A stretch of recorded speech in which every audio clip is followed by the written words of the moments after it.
This video takes you through the most important things you need to know about Florida's alimony laws after they were rewritten in 2023.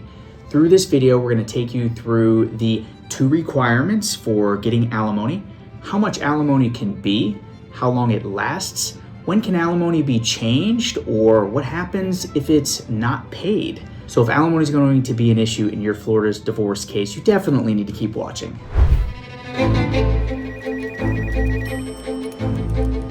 So there are 2 must-haves for alimony in Florida. What are they? The need for alimony and the ability to pay alimony. If there is not a need for alimony as determined by the laws or an ability to pay alimony, there's not going to be any alimony in your divorce case. So how do you determine if there's a need for alimony? In Florida, the issue of whether there is a need for alimony is determined by looking at the person who's requesting alimony's income and then their expenses. So to really keep it simple, if somebody's expenses during the marriage, and there's a little bit of detail as to how those expenses are determined, but if their expenses are this much and their income is this much, then alimony is the difference in between. The difference between somebody's expenses as they normally were during the marriage and the level of income that they can make. So that difference in between is the amount of somebody's need for alimony. What does it mean for somebody to have the ability to pay alimony in a Florida divorce case?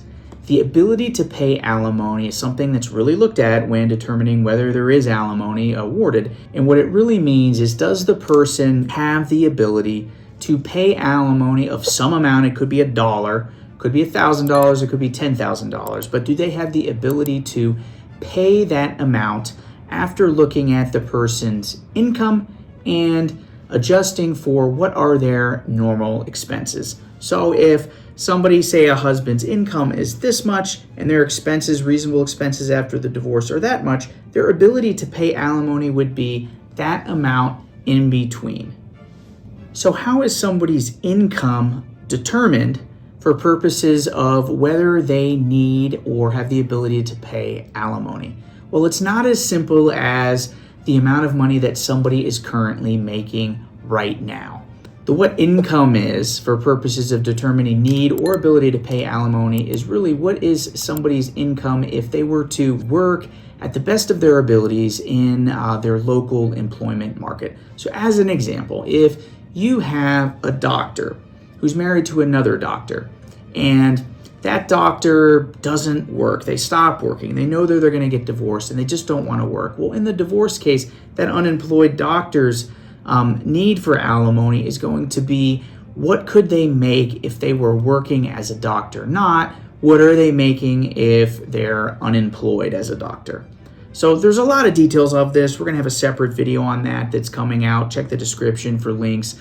But it's what is somebody's income if they were to maximize their employment potential. You have to prove that in court, but that's what their income is for purposes of need or ability to pay alimony.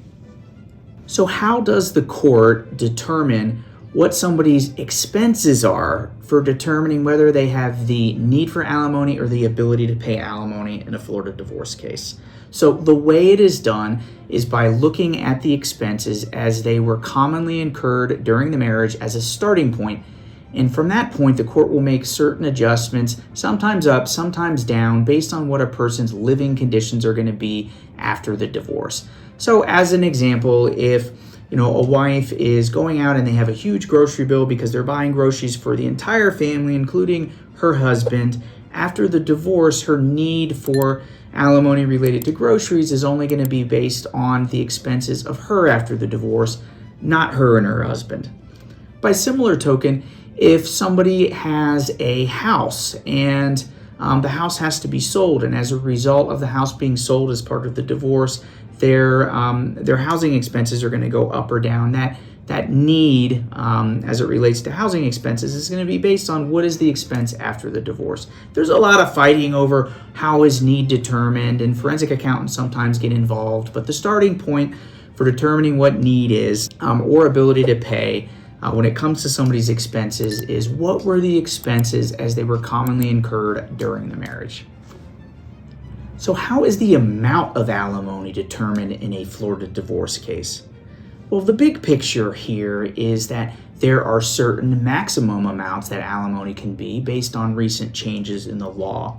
But unless those maximums are reached, alimony is going to be either capped by the alimony recipient's need for alimony as proven in court, or the paying person's ability to pay alimony.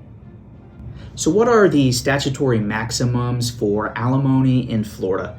Well, it's kind of a convoluted explanation if you go look up the laws. We've linked it in the description if you want to check it out. But the statutory maximum is 35% of the difference between the person paying alimony's income and the person receiving alimony's income. And if you're listening to this trying to determine what does that even mean, I'm not good at math, we've made it easy for you. Check out the description to this video. There's a link that goes to an alimony calculator on my website that lays it all out. But if you want to go through the math, say the husband is making $100,000 a year and the wife is making $0 a year, the maximum alimony in Florida would be 35% of the difference of those incomes, which is $35,000 a year maximum alimony. That's the maximum cap based on Florida law. It's important to note that the amount of alimony awarded in Florida cannot exceed a person's actual proven need for alimony. So yeah, we have the statutory maximum formula of 35% of the difference of net incomes, blah, blah, blah, blah, blah. But the bottom line is that maximum aside, the amount of alimony that somebody is awarded by a judge in Florida cannot be more than the amount that they prove they actually need in a court at trial. Alimony cannot be awarded in an amount that is more than somebody has the proven ability to pay. So we have alimony can't be more than the amount of the 35% difference in incomes by Florida law. It can't be more than the person actually needs who's requesting alimony. But the third limitation on alimony is it cannot be more than the other spouse's actual ability to pay. And remember that their ability to pay is determined as the difference between their income as determined by the court and their after divorce expenses as determined by the court. It's not just somebody walking into court and saying, I don't have the ability to pay that. How long will alimony be paid in a Florida divorce case? There is a statute on the books now that gives maximums of how long alimony can be paid based on the length of the marriage. There is a calculator on our website, see a link in the description, that you can put in the length of your marriage and find out the exact maximum of how long the alimony can be payable in your specific divorce. How does alimony work in a Florida divorce where somebody has been married less than 3 years? In these types of short-term marriages, as they're called under the law, the amount of alimony cannot be more than 2 years in length. So the court will determine need and ability to pay, come up with the amount, and the court cannot make that amount last longer than 2 years total if the marriage is under 3 years long. What is the maximum amount of time that alimony can be ordered paid in a Florida divorce where the marriage is more than 3 years long? So if the marriage is more than 3 years long, the court by statute has a maximum amount of time that alimony can be ordered paid. And it depends on the length of the marriage. For marriages that are between 3 years and 10 years, the maximum amount of time that alimony can be paid is half the length of the marriage. So if you're married for 10 years, the longest amount of time that alimony can be ordered paid is 5 years. In marriages lasting longer than 10 years but less than 20 years, the court in Florida can order alimony to be paid for up to 60% of the length of the marriage. For marriages lasting 20 years or longer, the court can make the alimony last up to 75% of the length of the marriage. Under Florida law, how is the actual amount of time that alimony is paid determined? So we have these statutory maximum amounts of time, but how long is alimony actually going to be? Well, that is up to the judge. The judge is supposed to look at about 8 or 9 different factors in a balancing test to determine what they think is the fair amount of time for alimony to be paid. A good rule of thumb that we used to see before the recent change in the law is in marriages lasting less than 20 years, most of the time you're not going to get alimony much more than half the length of the marriage. Usually in marriages that are lasting over 20 years, under the old laws, judges were awarding permanent alimony. So now under the new law, the trend at least that we're seeing in my practice is judges are awarding close to 75% of the length of the marriage most of the time if the judge has been around a while. But they're not required to order any specific amount of time. That is up to the judge to decide after balancing all of the equities of the situation. That's possibly, as some people would say, a flaw in the alimony law. A lot is up to the judge on the amount of time, but that's how the laws are written. So some people don't like it, some people think it's very fair. That's the state of the law currently. How does the time when you file for divorce impact the amount of time alimony can be paid? Based on the new changes in the law, it's very important to pay close attention to your next anniversary. If you are in need of alimony and you're right on the cusp of one of these changes from if you're over a 10-year marriage, you can get up to 60% of the marriage in alimony length as opposed to 50% if it's a marriage of 10 years. So one day can mean 10% of the length of the marriage. And then if you've got a marriage that's on the cusp of 20 years, if you're looking for alimony, you ought to wait till you hit that 20th year of marriage, because if you're past 20 years, you can get up to 75% of the length of the marriage as opposed to 60% of the length of the marriage if you're under that cutoff. This can get a little bit confusing. That's why it's really important to talk with a divorce lawyer before you file a divorce involving alimony, because the timing can be very, very important and in some cases add up to thousands and thousands of dollars based on just one day difference in when you file the divorce case. When can alimony change in Florida? So if alimony is ordered, when can it change? Well, that can happen on a couple of different instances. It can change on death, it can change on remarriage, it can change if there's new relationships. Sometimes alimony can change if there's a large shift in somebody's actual need for alimony, or if there's a big change in somebody's ability to pay alimony, or alimony can sometimes even be stopped or changed when somebody hits retirement age. Let's dig into the details. How does Florida alimony change on death of one of the former spouses? Well, most of the time, as a default under the law, alimony is going to stop when either the person paying the alimony or the person receiving the alimony dies. Now, you can get around some of that if you have a settlement agreement that requires alimony to be paid after somebody dies. Sometimes we have life insurance added as part of a settlement agreement, or sometimes a court will even order it in very narrow circumstances so that alimony is basically paid if somebody dies. But generally, without any special language in a settlement agreement or court order, alimony is going to stop under the new law when somebody dies, whether that's the person getting the alimony or whether it's the person paying the alimony. Does alimony change if somebody gets remarried in Florida? The answer is yes, just about all of the time. If somebody is receiving alimony and they get married to a new person, the alimony is going to stop at the date of the marriage unless there was some sort of agreement in a settlement agreement to pay alimony for a longer period of time, even after remarriage. Sometimes people do that. It's pretty rare though. Does alimony change in Florida if the person receiving alimony gets into a new relationship? This is called cohabitation, when somebody starts a relationship, starts living with that other person, at least occasionally after the divorce.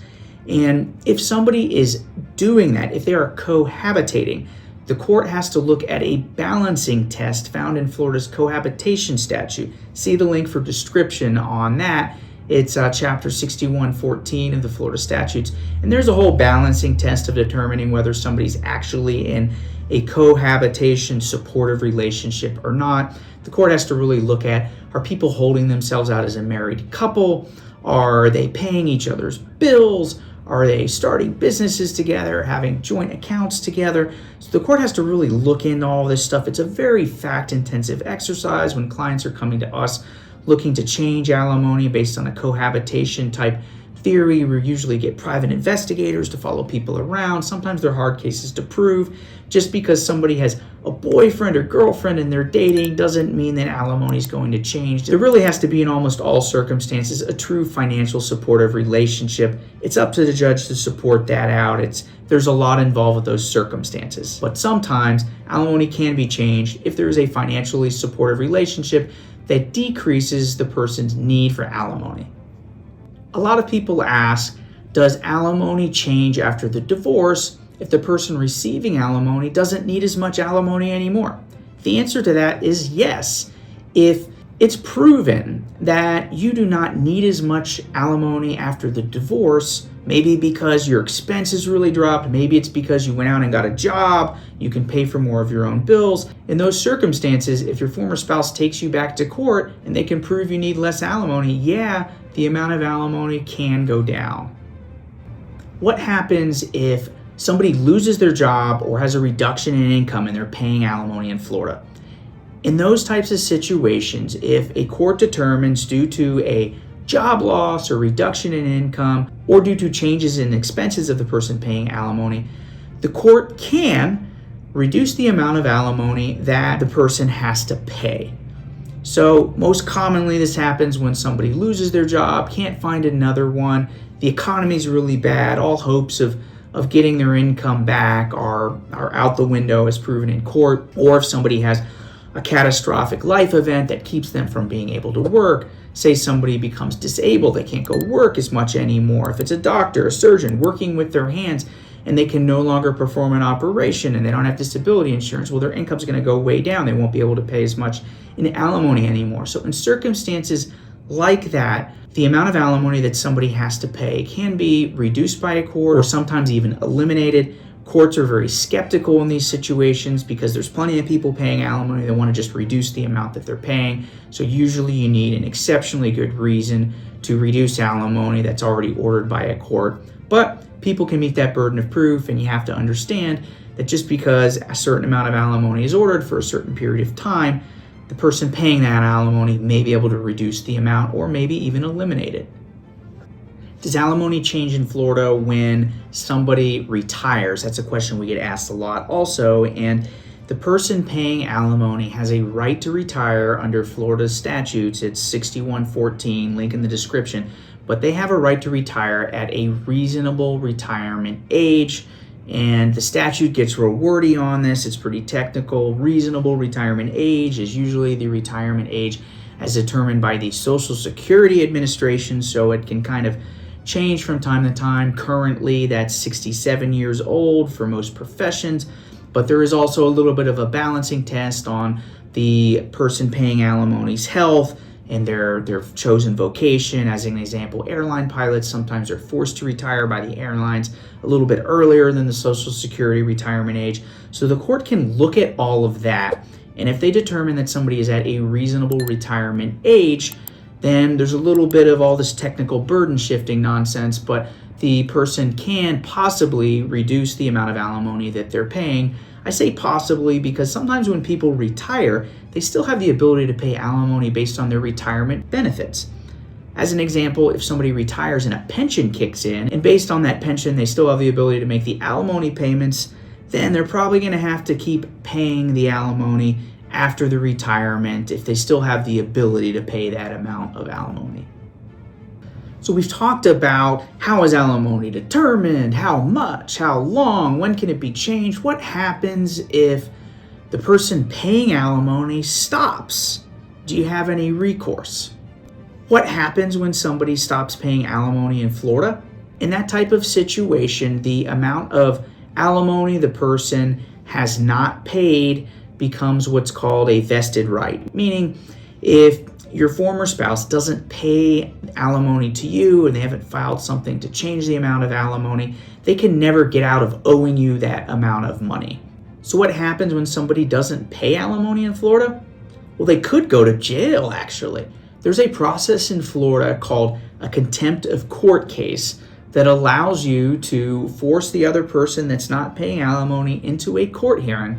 And if they cannot prove that they lack the ability to pay you the money that they owe, the judge can set a court order that says, hey, if you don't pay by the deadline, you're going to jail. And a lot of judges do that. They make people adhere to their court orders. So if your former spouse doesn't have the ability to pay you alimony, they can probably wiggle out of it for a while until you can collect it from them.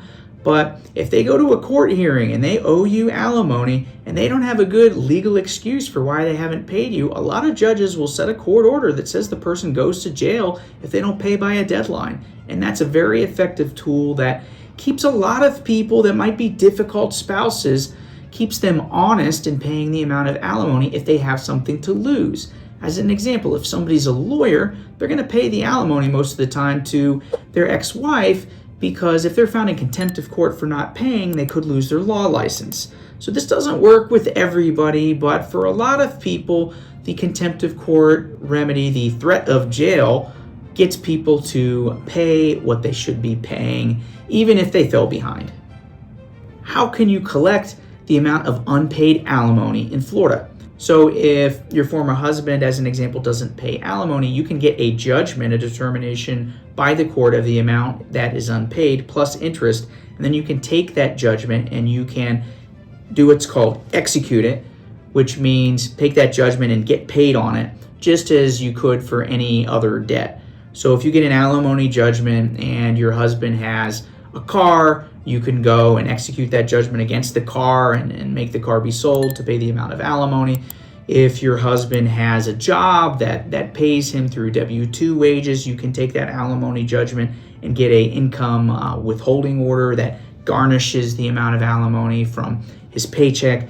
There's some things that you can do like that for most people give a additional avenue for getting paid the alimony that they are owed, even if the threat of jail doesn't get their former spouse to the table to cough up what they promised to pay or were ordered to pay. It's also important to note that alimony arrearages cannot be discharged in bankruptcy, so your spouse can't just go and declare bankruptcy to get rid of all the alimony. There's some technicalities of in certain types of bankruptcies, the payment of an alimony arrearage might be restructured slightly, but moral of the story is they can't weasel out of it through the bankruptcy courts either. So if you're awarded alimony, as long as your husband is making enough money to pay you or has assets available that can be used to pay you, you're usually going to get the amount of alimony that you're owed, unless your husband's a complete deadbeat and doesn't make money or is paid in all cash. And in those types of situations, it can definitely get tricky. That's the type of thing to be going over with your lawyer as you go through the divorce process. Sometimes alimony might end up being as worthless as the piece of paper it's written on, and you'd be better off getting more assets in the divorce process to compensate you for the fact that you might have to chase your husband to get paid alimony down the line. Still, though, most people end up paying the amount of money that they agree to pay or that they're ordered to pay, but it's definitely something to go over with a lawyer.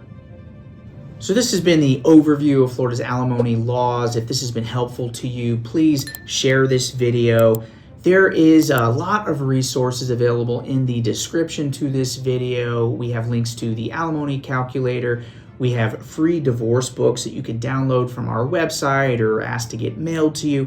There's a couple links to the different statutes that we've been talking about, some good stuff to help you learn a little bit more about this. Also, from time to time, we're posting on our social media accounts different videos answering questions about different alimony issues. And if you're getting close to the point of looking to start a divorce case or find out more information, please don't hesitate to reach out to my law firm for a consultation. One of my partners can sit down with you and help you understand how alimony applies in your specific situation. And we handle cases mostly in South Florida, from Vero Beach south to Miami, a little bit in Orlando and the West Coast as well. That's constantly changing as our firm grows. So we look forward to helping you in any way possible and hope that this has been valuable to you.